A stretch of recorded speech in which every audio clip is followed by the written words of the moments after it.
Hello, everybody. If you're here for my talk, it is So You Want to Be a Pentester. I am Calvin Hedler. On the schedule, I think I'm Absolute0. That's what I go by on IRC. So first, a little bit about me. On Twitter, you can find me at 001Spartan. I am a pen tester with a company called Networks Group in downtown Ann Arbor. I'm a speed skater. I strap blades to my feet and go 25 miles an hour down an ice rink. And I'm also a student at Eastern Michigan University. So my objective with this talk is to give people a little bit more information about what it's like when you want to get into pen testing. I'm aiming this talk at people where I was maybe a year and a half ago when I was first starting to get into the industry, when I wanted to be a pen tester but didn't really have an idea what to expect from that. So I'll start off by asking how many people here want to be pen testers or are college students who want to get into more the red team side of things. Good. So you guys are the people who I'm aiming this talk at. I want to give you an idea of lessons I've learned, what to do, what not to do, what to expect from your first engagement.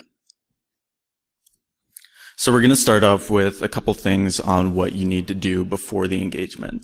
You want to prepare your gear. You want to know your tools, you want to plan ahead, and you want to be able to find the goodies. And I'm going to go into a little bit more about what each of these means, because they're concepts that I wasn't familiar with when I started, and they're concepts that I think are very important to be a good pen tester. And the first, of course, is to prepare your gear. If you're like me, you've got way too many things. You've got laptops, you've got phones, you've got all your fancy rubber duckies and Wi-Fi pineapples, Wi-Fi adapters, things like that. And you need to have all of them beforehand. You need to, make a list, check it twice, make sure you have everything. Because if you go on site and you're missing a vital piece of gear, you're going to fail. And nobody wants to fail on their first engagement. Then you need to know your tools. Nmap is a good example. I'm pretty sure that every person who's been doing network security for a long time here knows what Nmap is and knows how to use it. But as a pen tester, we need to make sure we know our tools and know where they fail. We need to know what it does. We need to know how it operates. We need to know what happens when it fails, and how it can be caught. So, for example, if you're using Metasploit and you're PSExecing into a box, if you get a failure, you need to be able to diagnose what it means, how you can get around it, what settings you can change in order for it to succeed. You need to know if the blue team is going to catch it, because obviously as a pen tester, you don't want to be caught by the blue team. The defenders catching you is a bad thing most of the time. And then you want to plan ahead. And having a game plan is very important because you want to know what your objectives are for the engagement. Every engagement is going to be different. Sometimes your goal is to just get into a specific server. Other times your goal is to find PCI data. Other times it's HIPAA data, social security numbers, or it might be showing that you can disrupt business operations. As a pen tester, I think that's something that not a lot of people getting into the field understand. You need to be able to show how you affect the business. A CEO doesn't care if you get domain admin because a CEO doesn't know what domain admin means. He doesn't know the ramifications of it. What he does know the ramifications of, if they're a widget company, show that you can stop them from making widgets completely. Show them that you can steal their secret widget information. Show them that you can, grind business to a halt if you're an attacker. You need to demonstrate what an attacker could do, not just say, oh, I got domain admin, I'm the best. That's not the goal. You need to know how you're going to accomplish your goals. You need to know what tools you can use to do certain things. You need to have a pretty good idea of what their network is going to look like when you get inside. You need to know when you're going to do things. You need to have a clear timeline that says, after I've completed this step, I can move on to the next step. And you need to know when to call it quits, because sometimes you won't manage to get everything you wanted to, and you will need to say, I've spent enough time on this, time to move on. I'm wasting too much time here. And then you want to find the goodies. And that might not mean much to you. So what is that? What does the client do? I talked about this before. You want to show impact. You want to show business impact, because if you're not showing that, you're not reaching the C-suite. You're not showing to executives, hey, you have a problem here. You need to fix this or your bottom line is going to be impacted. You need to show that you could cause financial damage or reputation damage as an attacker if you do manage to break into their network or breach certain systems. You need to show the impact of that. So you need to know what your client does. Then, what does an attacker want? If you're an attacker, what are you going to go for? An attacker might not be interested in domain admin if they can get all the information they need from a server, from a file share, or if they can get it all from a user's workstation. You don't need domain admin every time, and that's not the goal of every pen test. And then you need to ask, what is the client worried about? You can ask them when you're face to face with them. What are you worried about? Have you been breached before? If they've been breached before, go after that because they're concerned about that. And that's going to show that you are helping improve their security posture. You're showing them that you can breach the data that they care about. And that's a very important thing that a lot of pen testers or prospective pen testers don't see enough. So now I'll talk about a little bit what not to do. You don't want to get cocky. You don't want to damage systems. You don't want to create insecurities, and you don't want to get caught. That last one is kind of optional depending on the style of the engagement. But for the most part, you don't want to get caught. So first, don't get cocky. Something that everybody needs to understand is that pen testers are not there to look cool. Yeah, it's awesome when you say, hey, I got domain admin in 2 hours. I'm the best. I'm awesome at pen testing. But the client doesn't care about that. The client doesn't think it's cool when you manage to get domain admin in 2 hours. They don't care about that. What they care about is you're there to do a job, and you need to realize that. It's not all fun and games. Yes, it is cool. Yes, it is fun to do this stuff, but that's not your primary purpose there. You're there to do your job, and your job is to demonstrate security issues. And that's that. Next, don't break things. And that seems kind of contradictory because as a pen tester, what I do is break things. But you need to make sure you're breaking them in controlled ways and not crashing systems. Crashing production systems is bad. If you try and run a hash dump on a domain controller with, 100,000 hashes, it might crash. It might run out of memory. That's not a good thing. So far I've avoided doing that, but it's come pretty close to, eating up all the RAM on the domain controller. Not a good idea. So try and avoid crashing production systems. Also, don't alter data. You do not want to drop all the tables in a SQL database. You do not want to delete user accounts or do an RM-RF on their production web server or something silly like that. That should go without saying, but I wanted to emphasize that because that is not a good thing to do. And don't change settings because maybe they are relying on a certain setting being the way it is. If you don't know the ramifications of the setting you're about to change, of the registry edit you're about to make to get at the awesome data that you want to get to, be very careful. Be very, very sure that what you're doing is not going to impact production systems or bring down the entire domain. That is not a good thing. And that kind of goes along with my next point, which is don't create insecurity. Because as pen testers, sometimes we'll come across a box that's slightly misconfigured. You need a certain registry setting to be changed. You need a certain port to be open. You need a certain service to be running. That can create insecurity. If you're opening up a hole that another attacker could use, you need to be sure that you're not exposing the company unnecessarily. Because as a pen tester, your job is to help them make their security better. If you're poking holes in their firewall, if you're creating accounts with weak passwords or stupid stuff like that, you're causing an issue that you are there to solve. And that's a really important thing. Your job is to help them fix it, not to make things worse. You need to make sure that you're not leaking data, you're not sending it plain text HTTP to a public site or something like that.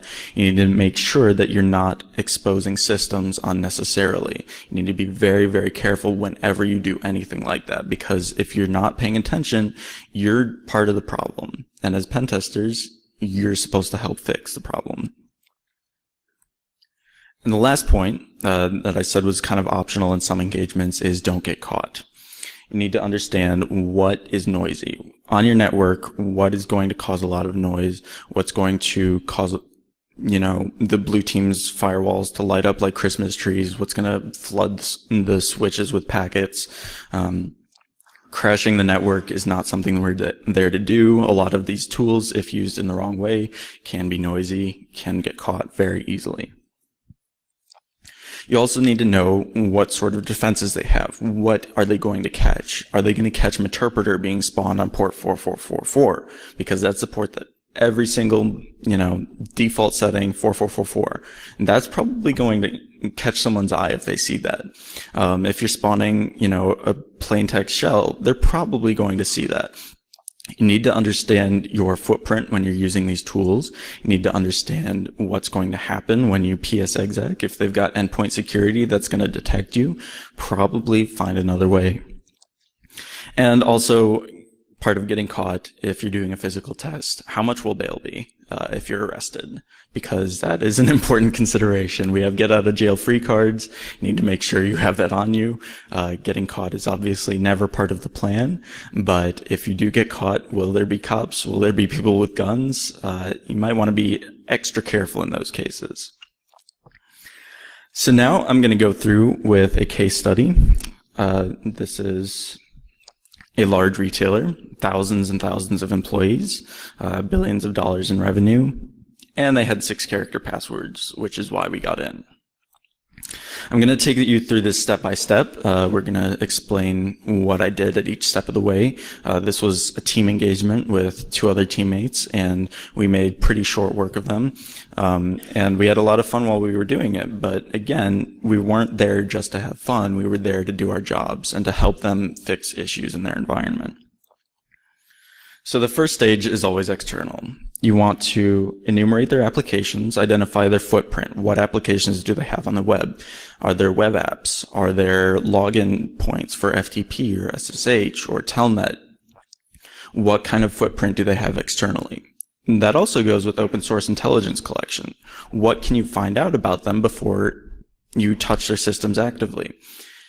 When you're doing open source intelligence, you can often gain a lot of information that they don't know is out there. That can be very, very important to show them, because if you find out that employees are posting their usernames and passwords, or you find out that employees are posting pictures of their badges, you can easily clone them.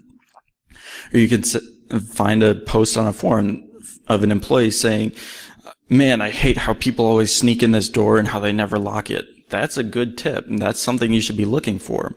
And that's entirely passive. That's stuff you can find just on the internet. But you also need to enumerate applications, which is web apps, services open, if they have remote desktop, if they have a Citrix server, if they have, email exposed to the internet. That's important because all of those are what we call entry points. And entry points are anywhere where you can put in a username and a password and you get inside information, or you get to internal systems. Entry points can be FTP, they can be mail, they can be SharePoint, they can be any number of things, a VPN, any number of things. And then, what does that give you? Then, after you identify the entry points, you can perform attacks against those. Sometimes they'll have an easily exploitable remote code execution, sometimes not. In this case, what we did is we took a large list of usernames that we found, because we found their username schema, and we ran a single password against that list over and over until we found one person who used this password. It was the season and the year. If we were doing this now, it'd be summer 16, summer 2016, fall 16. If anybody here has a password like that, please change that, because I will find that and I will use it to get into your corporation. Please change that. It works every time. It shouldn't work. There's no excuse for that. Sometimes you'll even get lucky and find password 1. That's another popular choice. It's not more secure if you add a 1 to the end of your password. Please change it. So we used that to log into their VPN. We had a client system. We managed to get a shell on it. We were looking around. It was a developer machine, if I recall correctly. We had some level of access. Then we ran out of time. It was the last day of the external engagement before we went on site. And that'll happen. Like I said, you need to have a plan. If you run out of time, if you spend too long doing one step in the engagement, You are going to run out of time. You're not going to get everything you want. It happens, but you need to deal with it. Had we realized how much access we had at this point, we could have gotten domain admin in the same way we ended up getting it. But we got a good deal of information. We demonstrated that they had serious security issues. So we did our job for the external. So then we moved on to the internal phase. Internal. Started out by running something called Responder. Who here knows what Responder is? Not as many people. But Responder, for those who don't know, is an LLMNR and NBTNS spoofer. What that does is Windows will send out name requests across the network, multicast, so anybody on the network who sees these requests can respond and say, hey, I'm this box, you should authenticate to me. And your victim, willing or unwilling, will send you back a password hash, and you can easily crack that. That's probably how we get domain admin on a good half or more of our engagements, because Responder will always work. People don't turn off this feature, and people use weak passwords. This can be mitigated in many ways. You can disable LLMNR or NBTNS. You can use strong passwords. People don't like to use strong passwords. This is 2016. We've been telling people this for years now. They still don't use strong passwords. So it's important to demonstrate why it's important to an organization so that they can start to shift their culture or to yell at their employees some more. It doesn't always help, of course, but we do what we can as pen testers to say, hey, you've got a problem here. You should take a look at that. While we're running Responder, waiting for those replies to come in, waiting to grab those password hashes, you enumerate. You use tools like NBT scan, which does NetBIOS scans. You use tools like Nmap, which just scans ports. You scan for SMB shares. You scan for open for printers or whatever. That can also be a fun way to get into a network or to gain a foothold. You scan for you scan for VNC on people's computers that might not have a password or might just be using password as a password. VNC123 is another popular one. And you scan for as much as you can. The more information you get, the easier it'll be to continue the next phase of the engagement. You do enumeration, more enumeration, a lot of enumeration. It's a lot of time sitting and waiting for scans to happen while you figure out what other types of scans to run. And by this point, we had found a domain admin password hash, and we cracked it because it was 6 characters. This was a domain administrator password, 6 characters. It had not been used in years, but some service was using this, so it passed it across the network to us. If you have a domain admin account, what can you do? You can do pretty much everything, right? So you should probably protect that with a strong password. 6 characters? Does anybody here think that 6 characters is a strong password? Yes, as complex as the characters might be, if you have no plot, you're not going to go anywhere. Sorry. But yeah, 6 characters, doesn't matter how complex it is, we're going to crack that in about 2 minutes or less. So what next? Like I said, you want to find the goodies. What are the goodies? This was a retailer. Goodies were credit card numbers, healthcare information, social security numbers, customer addresses, checking accounts, bank accounts of customers, scans of checks, all sorts of things. And the way you find that is you attack high-value targets. And what that is, security team, the executives, they're going to have all sorts of useful information. If you can impersonate an executive and phish somebody, you're going to get it pretty much anywhere you want on the network. If the CEO asks for permission to access a certain box on the network, he's going to get it. And if you can get into the CEO's email and send that request to your IT staff, something's going to happen there, and it's probably going to be what you want it to be. We gather credentials because domain admin isn't the final say in network pen testing. You're always going to find boxes that use different credentials. You're going to find file shares that you need certain credentials to access, because sometimes domain admins don't have the ultimate permissions for every single device on the network. So we still want to gather credentials at this point. And during this engagement, we also got the chance to test their security team. For this particular engagement, we had to create a couple domain admins to get their attention. Usually that will send off every alert. So we created a domain admin. We were in the security guy's inbox, so we deleted the email. No reply, no response from the security team. We created another domain admin, waited a little while, nobody saw it. And then we finally had to create a third domain admin on their network for them to finally detect it.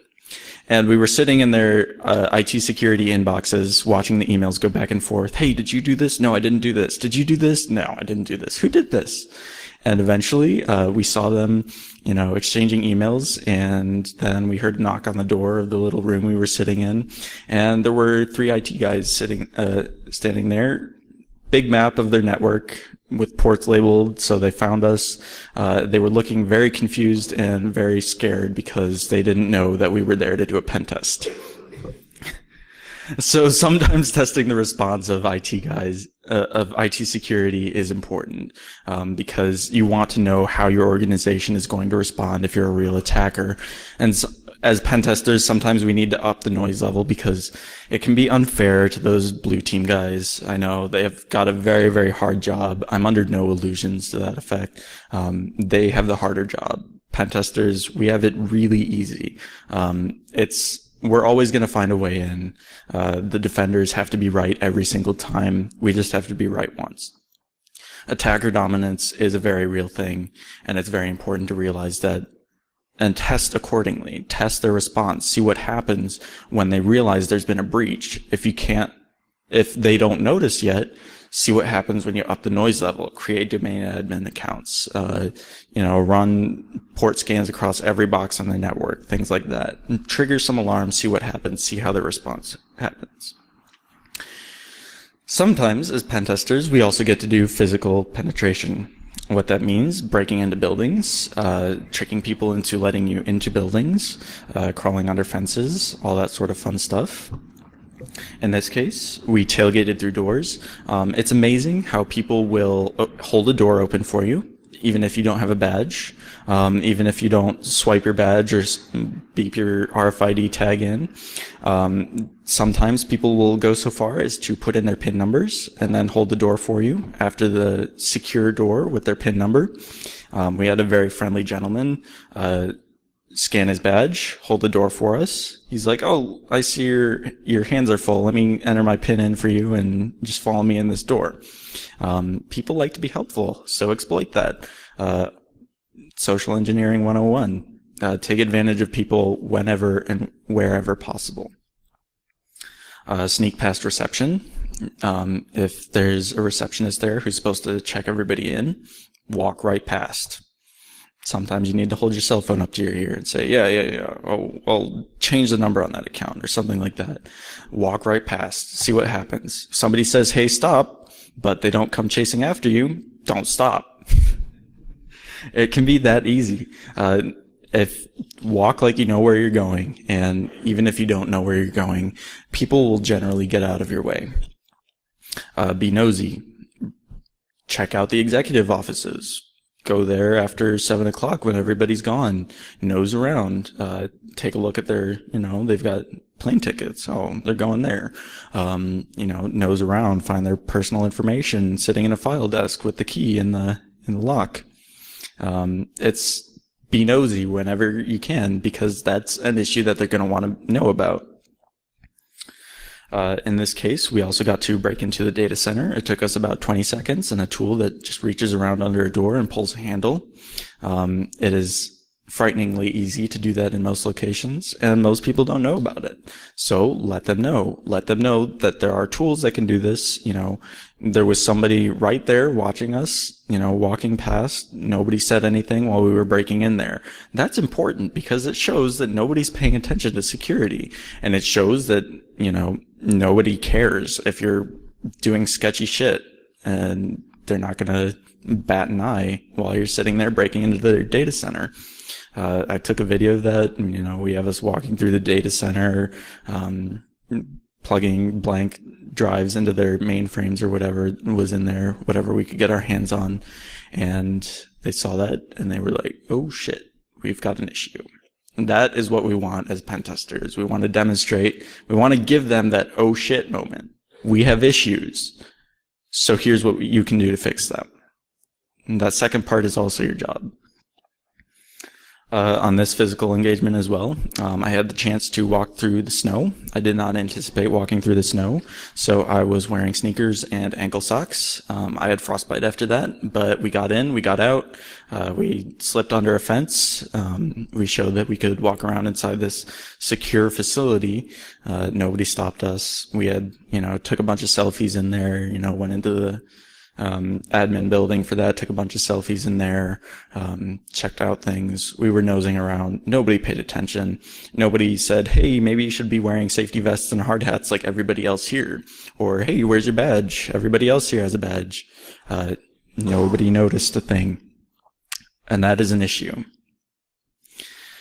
And we also found that when we were testing certain other locations, the easy targets that we thought would be easy were actually the hardest, because this was a retailer. They had retail locations.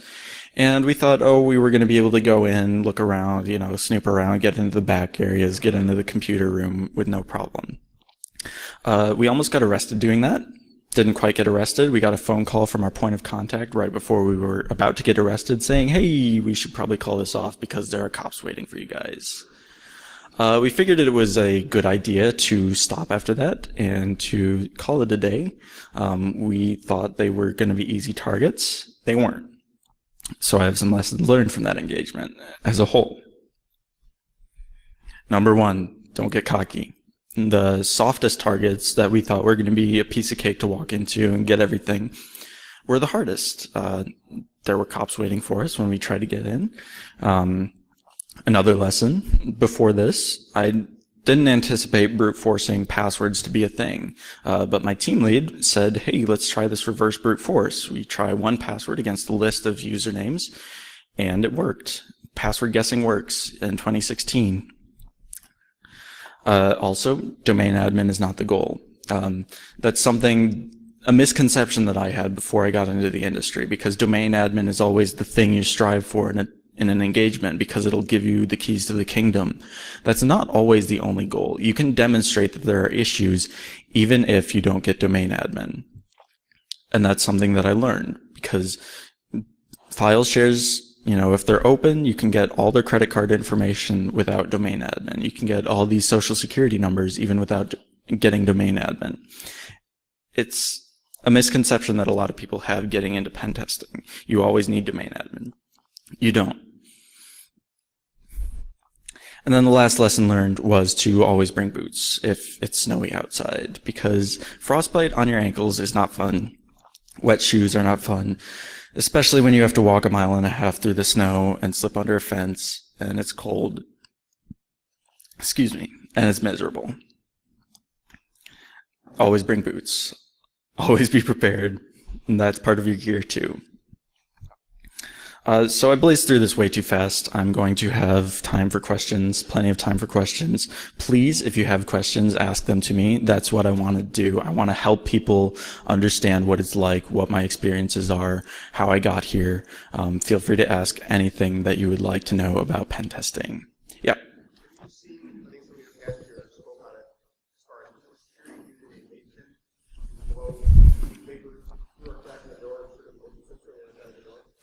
So the question was, have I seen any instance of using a vapor device to trick motion sensors into letting you through a door? I have not. I've seen YouTube videos of it, but otherwise I have not seen that. Yeah. So the question is, what did I do before becoming a pen tester? I had an internship on a pen test team. Before that, I was an unemployed college student. I got lucky. It's very, very hard to break into the industry. I got lucky, and I'm under no illusions there. It's very difficult to break in, but I hope to help people break in by giving them this bit of information. Yeah. The question was, have I considered my speed skates instead of boots? No, I haven't, because that would ruin the blades walking through dirt and grass and rocks and stuff like that. Yeah. One more time? So are the charges eventually dropped if you get arrested? I have not experienced getting arrested yet. I would hope so. I would hope that the get out of jail free card that we got from the client saying we have permission to do this would help with that. But I have not had the opportunity to test that out myself yet. Any other questions? Yeah.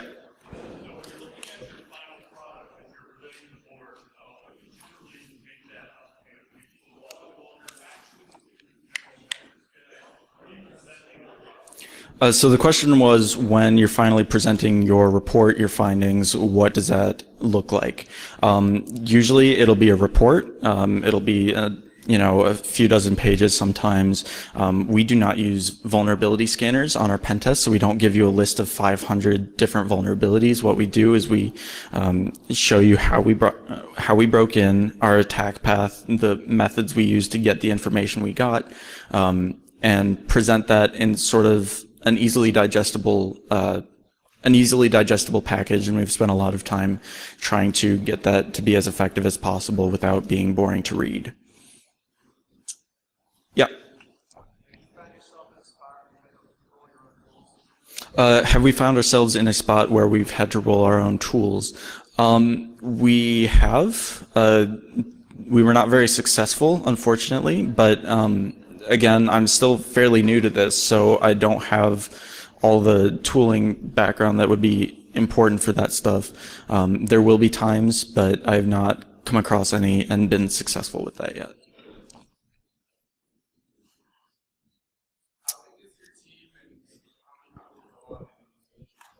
The question was, how big is my team and how many people go on an engagement? My team right now is 3 people, 3 testers, 2 of us, and then our team lead. And the biggest engagement I've been on has required 3 testers at a time. It can be anywhere from all of us to 1 of us, depending on the size of the organization.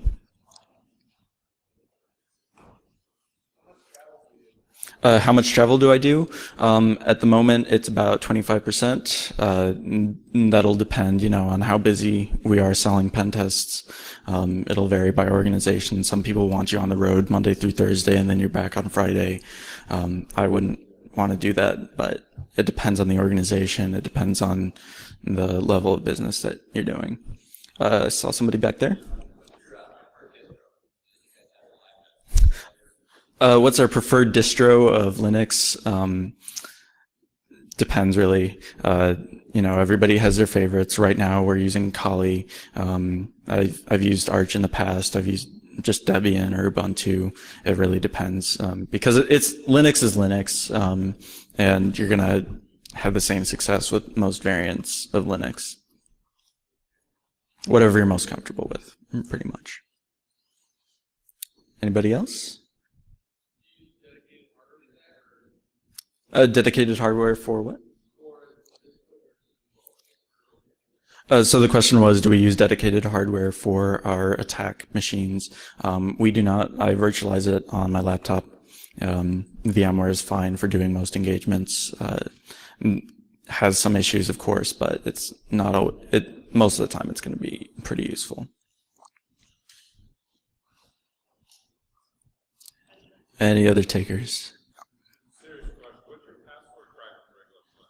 So right now our password cracking rig is still fairly anemic. It's a couple of consumer GPUs in a box. I forget the exact the numbers right now, but it's nothing special because it doesn't need to be for most passwords. If we do a lot more password cracking, maybe we'll upgrade it, but for now it's fine. It's just 2 graphics cards. They're high, mid-range, and that's all you really need to crack most passwords. Yeah. So you're saying it's not like quad 1080s? No, it is not quad 1080s. I saw someone over there.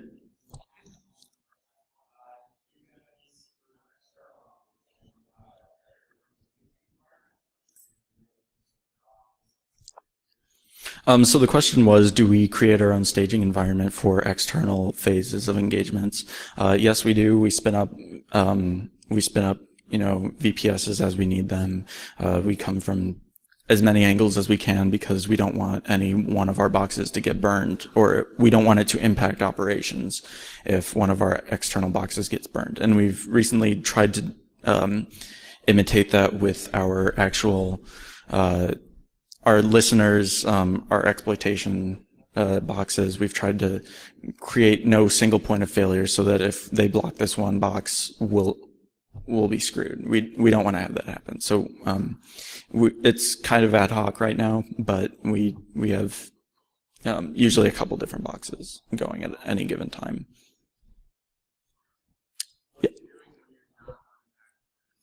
What are we doing when we're not on an active engagement?